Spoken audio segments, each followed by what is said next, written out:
Hello everyone and welcome to another Hallelujah Caesar review. Today I am taking a look at Jack B. Thimble. This is from Guru Games. I believe this is their first game, brand new publisher getting out there. This is a fantastic party game, group game. It is 10 to 30 minutes, it says. It really depends on how many rounds you want to play the game. It's a very quick paced, easy to learn group game. The ages 4 and up for 3 to 16 players. And I have to say, we've really enjoyed this one. I took it to work as well. We played with some coworkers. And really the biggest element of this game is the thimble full of water. Can you imagine this? So here is the little plastic thimble, and for setup for this game, pretty easy. All you need to do is have access to some water, hopefully, and what we've done is just grab like a water bottle or like a cup of water, go fill that up, and then you have a little refill station at the table or wherever you're playing. Everything fits well in the game. I think it's packaged well. I think the artwork's great and fun. And as far as the rules are done very well. They fold out here. It's a very, again, easy, quick game. They also have a little QR code there with a video and some optional rules and things like that. Tips for the thimble holder. So really great on the instructions. The packaging and everything, the insert works well. Everything fits in the box well, even with the rules, and closes well. So great on that. Other than the thimble, you also are going to get basically a bunch of waterproof cards that can be written on with this dry erase marker that's provided. Pretty standard dry erase black marker with the lid with the little felt eraser on there. It comes with 2 cards here to keep track of basically the scoring of the game. And there is, as it said, 3 to 16 players. Really, you could play with really potentially more than that, but these 2 cards have 8 slots for each. So you have slots at least to keep track of score provided in the game for 16 people. I think the 16 is probably a good number to max out at anyway, just with the going around. You're going to be going around the thimble holder and having those moments. And so I think that's a great, I think they nailed it with the 3 to 16. I think it's great. You do need at least 3 players, I think, for this to be good. But I played it at 4, and I think that works really, really well, even at the lower end. And it's fun with more players as well. So what is this game? You're going to go ahead and write down the different players on this card here. And as the game goes on, what is your goal? Your goal in this game is to be splashed the least number of times. And you can play a certain amount of time. You can play a certain number of rounds. And really, the game here, there's 2 different kind of category cards here. One is maybe a little more generic, and one is maybe a little bit more specific with the categories. But whoever is the starting player, the starting thimble holder, what they're going to do is they're going to choose one of these category cards. And we'll go ahead and show you some of these and talk about the quality of the cards first before we get into that gameplay. Again, waterproof cards, they're really great. They have plenty of room to write the elements. My only comment on the cards is that they are kind of see-through. You can kind of see the category on the other side. They do have this artwork for the Jack B. Thimble that makes it kind of hard to see the other elements. But you can see here, as I write this down, I was slightly worried here because of that card. You can kind of see that through the card there. Again, I can't read that. I wouldn't be able to see what it is exactly, but you can kind of see the length. Once you set it onto the table, you really can't see it. But that was just one element that I thought was interesting. Design choice. I would have made it so that this was more like darker or whatever, so that you couldn't see the other side at all. But that was my only comment on the cards and the design there. But really, if you set it down, again, I think you're fine. And it works well. Or the holder, the thimble holder is going to hold it in their hand anyway as they carry around and hold up this intimidating thimble full of water. Because what happens is, in that example, if I was the thimble holder and I had types of flowers, I could write rose. And this will be secret. And really what I'm going to go is we're going to go around, and I have this thimble full of water, and I go around to each person in the circle. And one at a time I ask, okay, types of flowers, remind them of the category if needed. And they're going to say a type of flower. They may say tulip. Okay, they are safe. I move on to the next person. The next person says, a pansy. Okay, they're safe. And move on to the next person. As soon as someone says the secret word, rose in this case, I get to immediately then splash them, throwing this thimble full of water in their face, which is really just the fun element of the game, right? Is who doesn't want to splash their family and friends and maybe even some strangers with their face full of water, right? So fun. But there are some other elements. That would end the round. The person who got splashed would then be the thimble holder.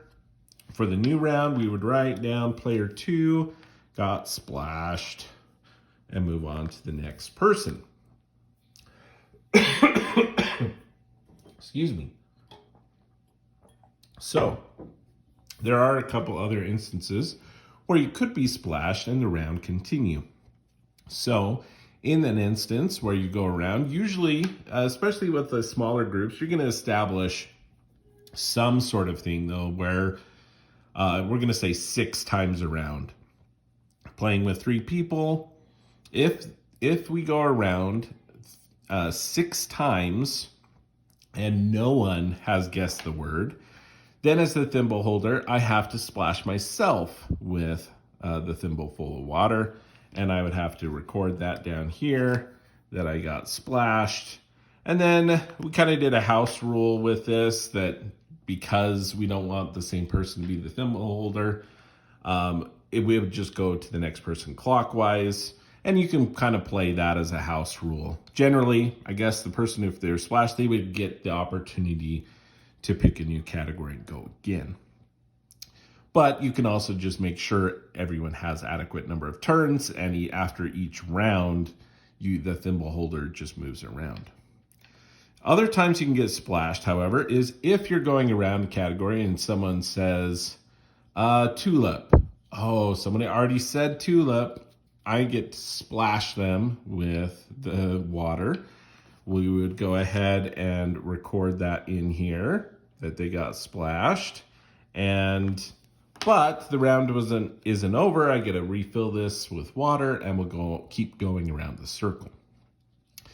The other thing you can do, which is an optional thing, is, and may not be, I think it works well, is going around. If someone seems to be taking too long to come up with their word, then the other players can kind of start a countdown, and they can say 10, 9, 8, 7. If they get to 0, the thimble holder gets to splash them with water. And then it would go on to the next person. So those are all the different ways. And I have to say, I really didn't think that those other ways would come in play as often as they did in the times that I have played. So people are going to forget. They're in that thing. They're trying to come up with categories, and as you go around and around and around, there's going to be something that you are like, oh yeah, this, and it's like you don't remember. You have no remembrance of that word being said before, but it was said before, so you are going to get wet, right? And that's really the game, right? It's very simple, but I really do enjoy it quite a bit. And I really do like the element. Again, it's not a huge amount of water. As we played, we kind of thought of, hey, would actually be fun to do like a summer version, but instead of a thimble, it's like a cup or like a big bucket full of water, and you could do it outside in the summertime, which would be a fun, summer game to do. But the concept is really fun, and I really like this. You can just do it around the table in the house, and it's a very small amount of water, but enough to really just make it fun, right? You can do this with, again, young kids. Sometimes the kids might get a little bit frustrated with, I can't come up with another category. I don't want to get splashed in the face with water and things like that. But overall, I think people are just really going to enjoy this from all ages. The opportunity to, splash someone with a vase of water, a thimble full of water in someone's face is just, it's funny and it's fun. Just the kind of attitude that some of the kids will get of when they're walking around, just kind of intimidating and like, oh, I'm so ready to splash you. It's been really, really fun. The other thing that I'll show you some of the categories included. It's a great game. I would have loved more cards, right? It's one of those elements where it's such a great game. More categories would have been even better, but they included 2 cards, and which is really sufficient because honestly, 1 card could have been sufficient, but now you have kind of a backup one where they're blank. So the thimble holder could draw, you can have house rules where these are always available, or however you want to do it, or you can have it so you play a game and every single time the thimble holder is coming up with their own category and their own word, which is just awesome, right? Really, you have a limited number of categories here, but with these category cards, you can come up with your own, which is awesome. And you don't need a ton of these because you only really need one. They're dry erase, right? So I really love that they included that element because really it's just you can make this game your own. So some of the examples of the categories: types of flowers, sports, countries, superheroes, shapes, types of cheese. We have movie series, home appliances, musical instruments, car brands, vegetables, all sorts, right? Jobs and occupations. In this one here, we have farm animals, number 1 through 20. Months in the year, you can see some of these are a lot more specific. You only have 20 guesses. You only have 12 guesses. Household pets, pizza toppings, letters in the alphabet. You're limited there too, right? People in this room, right? So very fun categories that they came up with, and gives you an idea of some different categories and things that you can come up with as well. So I really, really enjoyed Jack v. Thimble. I would highly suggest this one. Again, great as a family game, great as, coworkers, friends get together. I really, really have enjoyed my time with Jack v. Thimble. And we even talked about you could have this, you could actually play this game remotely as well through Skype or different things like that, where people get like their own little thimbles and come up with the word, or like a spray bottle or something. There's different fun ways you can do that. But I love that they included the category cards there, and really you can just kind of make the game your own. And I have to say, I'm excited to try the kind of beach game version, if you will, that we kind of thought about as we played this game of playing it outside with larger buckets of water and things like that. So very, very fun concept. This is, I think, a great starting game from Guru Games. I'd like to thank them for providing this copy for review. It was provided free of charge for this video review, but in no way did that come into play with my review of the actual game. I think it's a fantastic game, 2 thumbs up, and highly recommend this one. Jack B. Thimble. That is how Lou sees it.